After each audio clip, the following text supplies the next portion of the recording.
Class 6 का English का chapter 4 the old clock shop पढ़ने वाले हैं बच्चों। अब हम इस चैप्टर के अंदर हम लोग समझेंगे कि मिस्टर रे के साथ एक इंसिडेंट हुआ था, तो उन्होंने उस इंसिडेंट को कैसे सुलझाया, कैसे वो उस मुसीबत से निकले।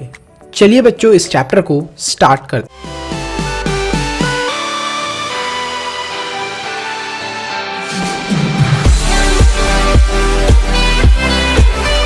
तो कहानी शुरू होती है क्रिसमस इवनिंग से। क्रिसमस ईव मतलब कि क्रिसमस इवनिंग क्रिसमस से एक दिन का पहले वाला दिन होता है। इस टाइम बहुत सारे लोग दुकानों से चीज़ें खरीद रहे होते हैं, लेकिन अब दुकानें बंद करने का टाइम हो गया होता है। लेकिन फिर भी जो रे थे, उनकी जो पुरानी घड़ियों की दुकान थी वो अभी भी ओपन थी और वो उसको क्लोज ही करने वाले थे। जो मिस्टर रे थे उनकी बहुत ही सुंदर पुरानी घड़ियों की दुकान थी, और जो मिस्टर रे काफ़ी बुढ़े भी थे, तो इस वजह से उन्हें सुनने में भी प्रॉब्लम होती थी। वो दुकान को जैसे ही बंद करने के लिए उठते हैं और अपनी दुकान के पीछे वाले कमरे के अंदर जाते हैं, तभी उन्हें बहुत ठंडी सी हवा आती है।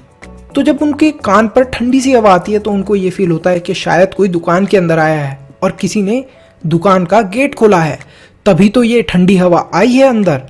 तो मिस्टर रे फटाफट जैसे ही बाहर जाते हैं तो वो देखते हैं कि दो आदमी उनकी दुकान के अंदर खड़े हुए हैं। एक आदमी जो कि गेट के पास खड़ा हुआ था और एक आदमी जो काउंटर के पास खड़ा हुआ था। मिस्टर रे उन दोनों की तरफ गौर से देखते हैं और वो 2 मिनट में समझ जाते हैं कि ये लोग कुछ खरीदने के लिए नहीं हैं, बल्कि कुछ गलत काम करने के लिए आए हैं दुकान के अंदर। क्योंकि वो जो दोनों आदमी थे वो बिल्कुल भी फ्रेंडली नहीं लग रहे थे, मतलब उनका ऐसा बिल्कुल भी बर्ताव नहीं था कि आदमी कंफर्टेबल फील करे। मिस्टर रे काफ़ी ज़्यादा डर जाते हैं। मिस्टर रे उन दोनों लोगों की तरफ गौर से देखते हैं तो उनको एक चीज़ तो पता चल जाती है कि इनमें से जो यंग बच्चा था, मतलब जो 20 साल का लड़का था, वो गेट के पास खड़ा हुआ था, और जो थोड़ा मतलब जिसकी 50 साल के करीब एज थी वो काउंटर के पास मिस्टर रे के सामने खड़ा हुआ था। मिस्टर रे काफ़ी ज़्यादा टेंशन में तो होते हैं, लेकिन फिर भी वो एक नोटपैड निकालते हैं और एक पेंसिल से उस नोटपैड के ऊपर लिखते हैं कि मे आई हेल्प यू। अब मिस्टर रे ऐसा क्यों करते हैं, नोटपैड पे क्यों लिखते हैं? क्योंकि स्टार्टिंग में मैंने जैसा आपको बताया कि मिस्टर रे की एज काफ़ी ज़्यादा थी, तो उनको सुनने में दिक्कत होती थी। इस वजह से वो सबसे नोटपैड पे लिख लिख के ही बात करा करते थे। तो वो एक नोटपैड के ऊपर लिखते हैं उस कस्टमर की तरफ कि मे आई हेल्प यू, किस तरीके से मैं आपकी मदद कर सकता हूँ। वो कस्टमर अपने दोस्त की तरफ देखता है और उससे कुछ बात करने लग जाता है। तभी मिस्टर रे का ध्यान जाता है उस कस्टमर की पॉकेट के अंदर। वो ये देखते हैं कि उसकी पॉकेट के अंदर एक बंदूक थी और वो बार बार उस बंदूक को छेड़ रहा था अपनी पॉकेट के अंदर ही। तो मिस्टर रे और ज़्यादा डर जाते हैं और उनको गुस्सा भी आने लगता है कि आखिर ये आदमी ऐसा क्यों कर रहा है। लेकिन फिर भी मिस्टर रे अपने दिमाग को शांत करते हैं और कुछ भी गलत कदम नहीं उठाते। वो बिल्कुल शांत रहते हैं और वो सुनते हैं कि आखिर ये आदमी क्या बोलेगा। मिस्टर रे फिर अपने नोटपैड के ऊपर लिखते हैं, क्या आप कोई अपनी पुरानी घड़ी लेने आए हैं? क्या बात है, या फिर आप कोई घड़ी लेने आए हैं? तो वो ये दोनों चीज़ें अपने नोटपैड के ऊपर लिख देते हैं। लेकिन जो वो दोनों आदमी होते हैं, वो दोनों अपनी पुरानी घड़ी तो लेने नहीं आए थे, वो लूटपाट करने आए थे मिस्टर रे की शॉप के अंदर। ये चीज़ तो मिस्टर रे को समझ में आ गई थी। जो उनमें से एक आदमी काउंटर के पास खड़ा था, वो पॉइंट करता है एक लोन बोर्ड की तरफ। आखिर लोन बोर्ड क्या होता है और मिस्टर रे की दुकान में लोन बोर्ड क्या कर रहा था? तो मिस्टर रे की दुकान पर लोन बोर्ड इसलिए लगाया हुआ था मिस्टर रे ने कि कोई भी आदमी जिसके पास बहुत अच्छी घड़ी है, बहुत महंगी घड़ी है, तो वो मिस्टर रे की दुकान के अंदर आ सकता था और वो अपनी घड़ी कुछ टाइम के लिए उनके पास रख कर उनसे कुछ पैसे लोन पर ले सकता था, मतलब कुछ पैसे उनसे उधार ले सकता था। इस तरीके से मिस्टर रे लोगों से कुछ टाइम के लिए उनकी घड़ियां गिरवी रख लेते थे, अपने पास लोन पर रख लेते थे और उनको कुछ पैसे दे दिया करते थे। तो वो जो आदमी होता है वो मिस्टर रे को बोलता है कि ये जो आपको लोन बोर्ड दिख रहा है उसकी तरफ पॉइंट करता है, लोन बोर्ड की तरफ, कि मेरे को अपनी घड़ी गिरवी रखनी है। वो मिस्टर रे को अपनी घड़ी दिखाता है। तो मिस्टर रे जब उसकी घड़ी को देखते हैं तो मिस्टर रे समझ जाते हैं कि ये घड़ी तो काफ़ी ज़्यादा गंदी क्वालिटी की है और इसका तो मैं क्या ही दाम दूँ, और ये अच्छी क्वालिटी की घड़ी भी नहीं है। लेकिन फिर भी मिस्टर रे उस आदमी से पूछते हैं कि आपको क्या दाम चाहिए इस घड़ी का। तो वो आदमी मिस्टर रे को रिप्लाई करता है कि जो आपको ठीक लगे, जितने की ये है उतने आप दे दो। तो मिस्टर रे $50 निकालते हैं और $50 उस आदमी को दे देते हैं। हालांकि वो घड़ी $50 की नहीं होती, लेकिन फिर भी मिस्टर रे उसे $50 दे देते हैं, क्योंकि मिस्टर रे को भी पता होता है कि ये जो आदमी यहाँ पर चोरी करने के लिए आया था, जो यहाँ पर डकैती करने के लिए आया था, ये आदमी भी ज़रूर किसी ना किसी मजबूरी के अंदर रहा होगा। ये भी और इसका दोस्त भी जो गेट पे खड़ा है, इन दोनों की किसी ना किसी तरीके से मेरे को हेल्प करनी चाहिए। तो उन्होंने इसी तरीके से उन दोनों की हेल्प करने की सोची और ये भी सोचा कि अब शायद ये लोग कोई गलत कदम ना उठाएं, शायद किसी के ऊपर ये लोग हमला ना करें। और मिस्टर रे ने उन्हें $50 दे दिए। $50 देकर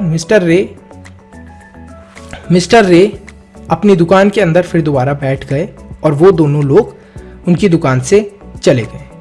मिस्टर रे को बहुत ज़्यादा अच्छा फील होने लगा, उन्हें बहुत ज़्यादा खुशी होने लगी कि उन्होंने काफ़ी अच्छा काम करा।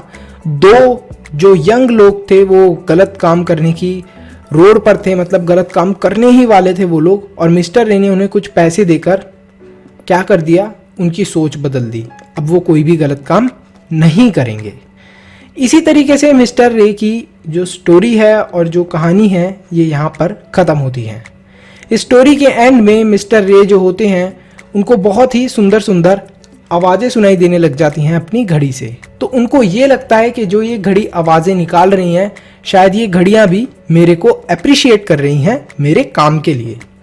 यहीं पर हमारे कुछ क्वेश्चन आंसर्स भी हैं इस चैप्टर के। जैसा फर्स्ट क्वेश्चन के अंदर पूछा गया है, व्हाट मेड रे think the visitor was not really a shopper. Mister रे को ऐसा क्यों लगा था कि जो वो दोनों विजिटर थे वो शॉपर क्यों नहीं थे?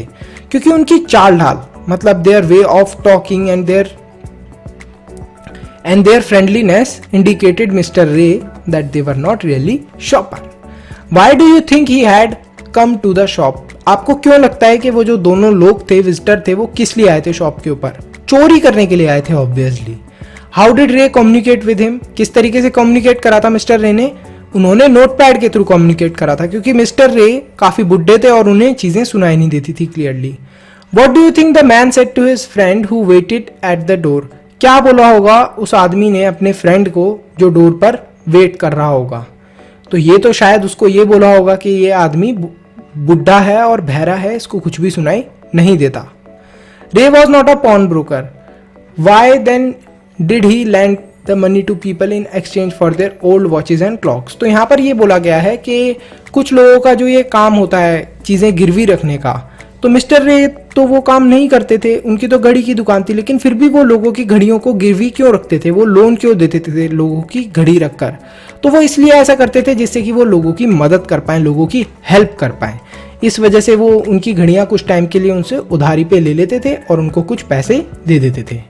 The watch was nothing special and yet had great powers.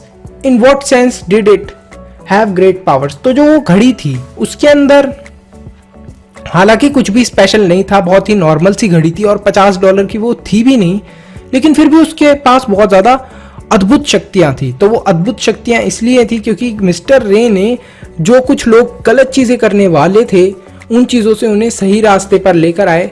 सिर्फ $50 उन्हें दे दिए और वो सही रास्ते पर भी आ गए। और मिस्टर रे ने उस घड़ी, जो खराब घड़ी थी, जो मतलब इतनी अच्छी क्वालिटी की घड़ी नहीं थी, उसको भी उन्होंने ले लिया था।